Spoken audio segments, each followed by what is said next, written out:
दोस्तों, दुबई के बड़े बड़े होटल की लॉबी में ऐसा दृश्य देखने को मिलता है जो बड़ा ही दिलचस्प और चौंका देने वाला होता है। और ये दृश्य कोई भी वेस्टर्न मीडिया आपको नहीं दिखाना चाहता। सीन ऐसा है कि रशिया का अरबपति कॉफी पी रहा है ब्रिटिश फंड मैनेजर के साथ, चाइना का टेक बिलियनर फ्रेंच इंडस्ट्रियलिस्ट के साथ रियल एस्टेट डिस्कस कर रहा है, और तो और इंडिया का क्रिप्टो फाउंडर सऊदी के प्रिंस के साथ डील नेगोशिएट करता हुआ दिखता है।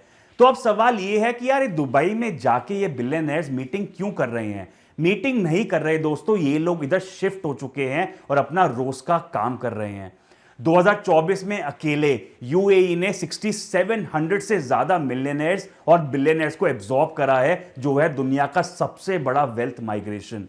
यूएसए, सिंगापुर और स्विट्जरलैंड को कंबाइन कर दो, तब भी दुबई ज्यादा लोगों को अपनी तरफ खींच रहा है। और सबसे इंटरेस्टिंग बात तो यह है कि इसका जो रीजन है वो नहीं है जो आप लोग सोचते हो। आज चलो डिकोड करते हैं कि ये पैसे वाले लोग सच में क्यों भाग रहे हैं, क्या है ऐसा सीक्रेट फॉर्मूला, और सबसे इंपॉर्टेंट, ये आपकी लाइफ को कैसे इंपैक्ट कर सकता है।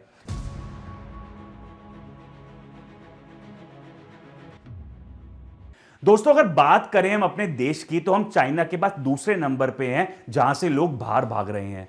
2024 में अप्रोक्सीमेटली 4300 हाई नेटवर्थ इंडिविजुअल्स बाहर जा चुके हैं, एंड मेजॉरिटी गेस करो कहां गए? हाँ, Dubai. Henley private wealth migration report के अनुसार पिछले कुछ सालों में 6500 से ज्यादा इंडियन मिलियनर्स यूएई शिफ्ट हो चुके हैं। यह हमारे लिए काफी बड़ा नुकसान है अगर देखोगे in terms of entrepreneurial energy, capital और इनोवेशन। पर अब बात यह है कि इतने लोग, चाहे वो वेस्ट से हो या फिर ईस्ट से, दुबई क्यों जा रहे हैं? मीडिया, वेस्टर्न जर्नलिस्ट और गवर्नमेंट की ये कहानी है कि ये लोग इसलिए जा रहे हैं क्योंकि ये लोग लालची हैं, क्योंकि वहां जीरो इनकम टैक्स है, तो टैक्स बचाने के लिए उधर भाग रहे हैं। लेकिन ये अधूरी नहीं, बिल्कुल गलत कहानी है।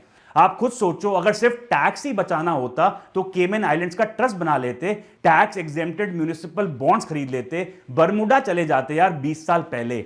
दोस्तों, बिलियनर्स के लिए एक लेवल के बाद टैक्स सिर्फ एक अनोयंस होता है, कोई एग्जिस्टेंशियल थ्रेट नहीं। और ये सब भी छोड़ो, एक महंगा अकाउंटेंट रख लेते यार टैक्स स्ट्रक्चरिंग के लिए, क्योंकि अगर 20 से 30% इनकम बचाना ही गोल होता तो ये बहुत पहले हो चुका होता। तो असली कारण है 3 शब्दों में, return of capital. Return on capital नहीं, रिटर्न ऑफ कैपिटल।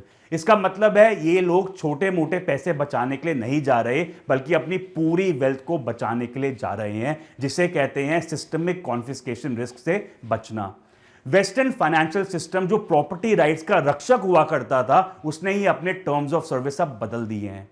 26 फरवरी 2022, ये डेट याद रखना दोस्तों, क्योंकि इस दिन एक जियोपॉलिटिकल अर्थक्वेक आया था जिससे अल्ट्रा रिच लोगों की रूह कांप उठी थी। क्या हुआ था? G7 नेशंस जैसे यूएसए, कनाडा, जर्मनी, इन्होंने मिलकर रशियन सेंट्रल बैंक के फॉरेन रिजर्व्स, यानी जो एसेट डॉलर में थे, वो सीज कर दिए। मतलब रशिया के सेंट्रल बैंक के एसेट्स रातों रात मिट्टी हो गए। और इतना ही नहीं, रशियन बिलियनर्स के यार्ड्स और विलास जो रशिया के बाहर थे, उसका बेचना, खरीदना, रेंट पे देना, सब पे रोक लगा दी।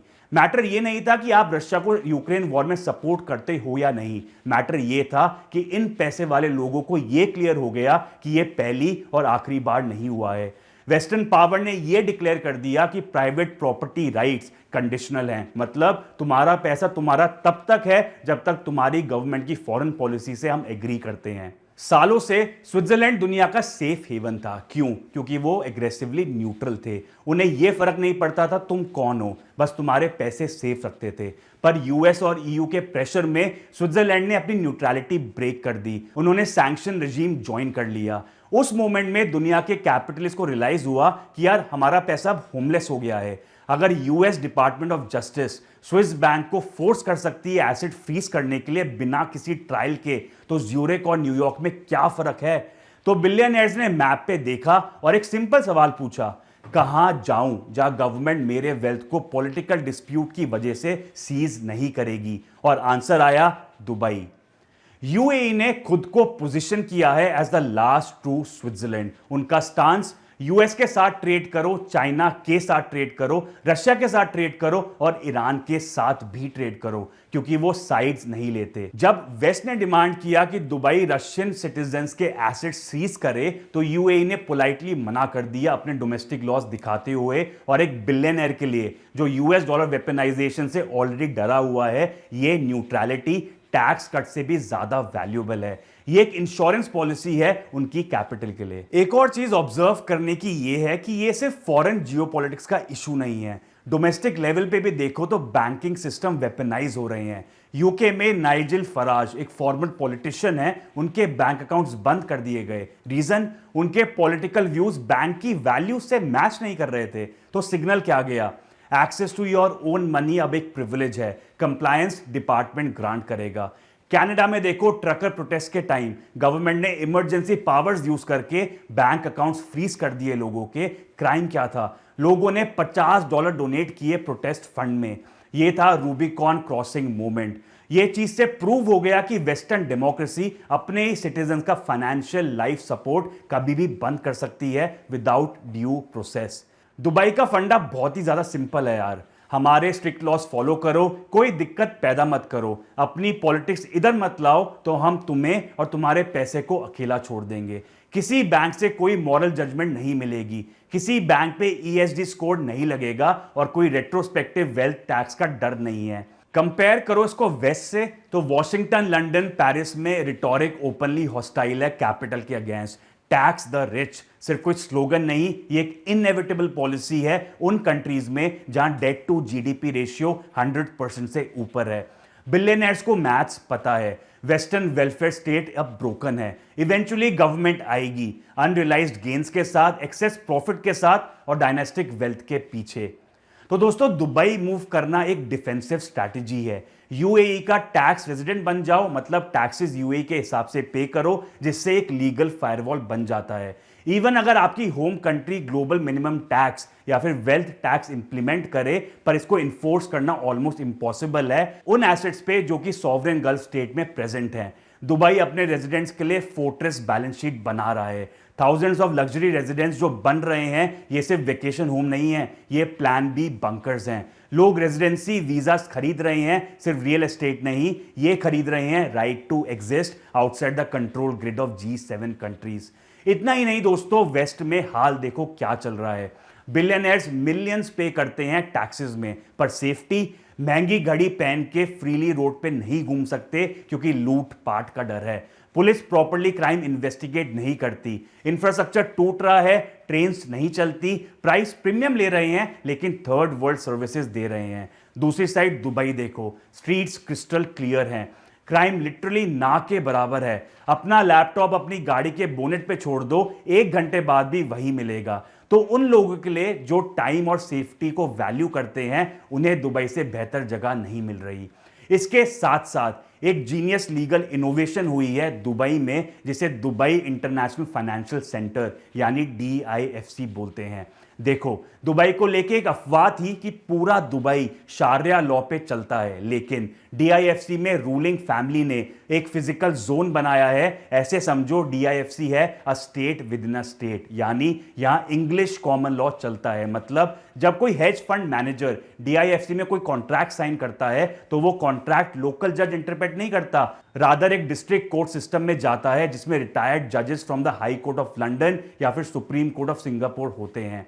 इसका रिजल्ट है कि एक ऐसा इकोसिस्टम बन चुका है दुबई में, जहां वेस्टर्न लॉ के पीछे का लॉजिक, उसके ऊपर जीरो कैपिटल गेन टैक्स और जीरो क्राइम है।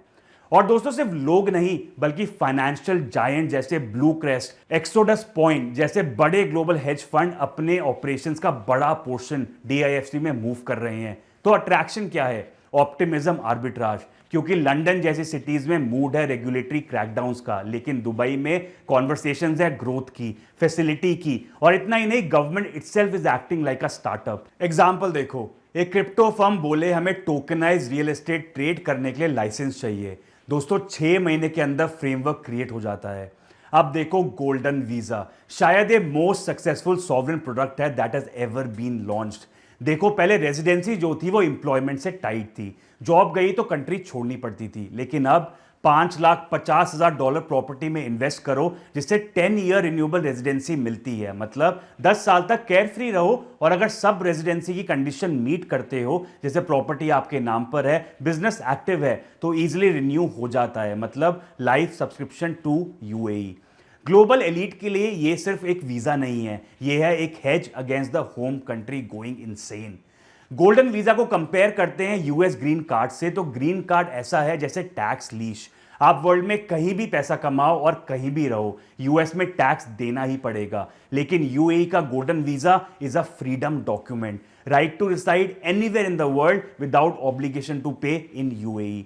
टैक्स रेजिडेंसी अपने टर्म्स पे स्ट्रक्चर कर सकते हो। तो स्मार्ट लोग क्या कर रहे हैं, दुबई को बेस लेयर बना रहे हैं, मतलब 90 से 180 दिन स्पेंड करो यूएई में तो आप एलिजिबल हो टैक्स रेजिडेंसी सर्टिफिकेट के लिए। यानी टैक्स यूएई में पे करना होगा, क्योंकि टैक्स पासपोर्ट से नहीं बल्कि आप कहां रहते हो उससे डिटरमिन होता है। और बाकी साल ट्रैवल करो।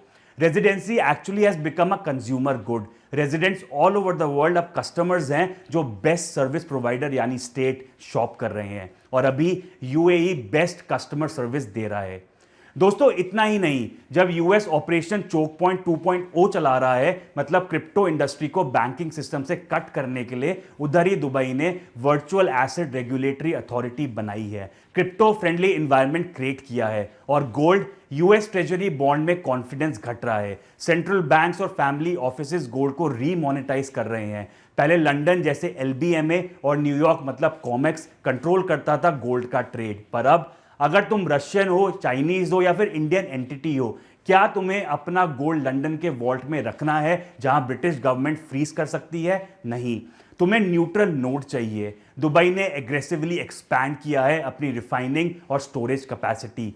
रिटेल के लिए तो वो सिटी ऑफ गोल्ड माना जाता है, पर wholesale reality is much larger.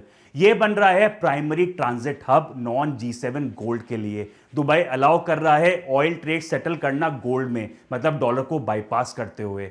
Dubai multi commodity centre ये इंफ्रास्ट्रक्चर प्रोवाइड कर रहा है, कंप्लीटली इंडिपेंडेंट और western banking Swift system. Dubai का राइज दोस्तों सिग्नल करता है एक ग्लोबल ऑर्डर का बाइफर्केशन। देखो, एक जगह है जोन ए, मतलब high taxes, high regulation, high debt, low growth, और फोकस है रीडिस्ट्रीब्यूशन एंड सोशल जस्टिस पे। और दूसरी साइड है जोन बी, मतलब low taxes, low regulation, high growth, और फोकस है प्रोडक्शन और वेल्थ क्रिएशन पे। एंड दुबई है कैपिटल ऑफ जोन बी। तो दोस्तों what are the lessons for you? देखो, बिलियनियर्स दुबई में आउटलायर्स नहीं है, वो हैं एडवांस्ड गार्ड्स। वो हमें ये दिखा रहे हैं कि डिजिटल वर्ल्ड में रेजिडेंसी इज फ्लूइड। अगर तुम्हारी कंट्री का सॉइल टॉक्सिक हो गया है तुम्हारी ग्रोथ के लिए, तो तुम भी मूव कर सकते हो। नेसेसरीली बैग्स पैक करके डेजर्ट में मूव करने की जरूरत नहीं है, पर तुम्हें माइंडसेट अडॉप्ट करना होगा माइग्रेट बिलियनर्स का। 100% एसेट्स, बिजनेस और फ्यूचर एक ही जुरिस्डिक्शन में रखना इज अ डेंजरस गैम्बल। अगर वर्ल्ड के वेल्दिएस्ट लोग एग्रेसिवली डाइवर्सिफाई कर रहे हैं अपना पॉलिटिकल रिस्क, तो तुम क्यों नहीं? तो इसमें प्रैक्टिकल स्टेप्स क्या हैं? पहला है एसेट डाइवर्सिफिकेशन। सेविंग्स डाइवर्सिफाई करो एसेट्स में जो होम गवर्नमेंट इजीली डिबेस या सीज नहीं कर सकती। आउटसाइड मनी होल्ड करो जैसे गोल्ड या फिर बिटकॉइन। दूसरा है जुरिस्डिक्शनल डाइवर्सिफिकेशन। पासपोर्ट एक्सप्लोर करो, रेजिडेंसी परमिट न्यूट्रल कंट्री में जस्ट इन केस। तीसरा है माइंडसेट शिफ्ट, पॉलिटिकल रिस्क को सीरियसली लो, ज्योग्राफिक डाइवर्सिफिकेशन सोचना शुरू करो, फाइनेंशियल सॉवरेनिटी बिल्ड करो। तो दोस्तों आज हमने देखा वेस्टर्न फाइनेंशियल सिस्टम ने अपने रूल्स बदल दिए, प्राइवेट प्रॉपर्टी राइट्स कंडीशनल हो गए, Dubai emerge as a new Switzerland for billionaires. Billionaires are fleeing because of confiscation risk, not taxes. Zone A versus zone B bifurcation happening right now. पर सबसे important question, जब storm hit करेगा तुम्हारा arc कहां होगा? ये video सिर्फ billionaires के बारे में नहीं थी, ये था एक warning signal. System fundamentally change हो रहा है, स्मार्ट पीपल ऑलरेडी मूव कर रहे हैं financially, legally as well as geographically. तो आपका एक्शन क्या होना चाहिए? Diversify your assets across jurisdictions, consider outside money like bitcoin और gold, research second residency options, and most importantly, wake up to the geopolitical reality. Residency अब product है, states अब service providers हैं और कस्टमर्स वो हैं हम लोग। बेस्ट सर्विस चूज करो, बेस्ट प्रोटेक्शन चूज करो और बेस्ट फ्यूचर चूज करो। और अगर ये वीडियो आपको आई ओपनिंग लगी हो तो लाइक करो, शेयर करो और सब्सक्राइब करो to our channel for more such eye opening videos. Till then stay smart. जय हिंद।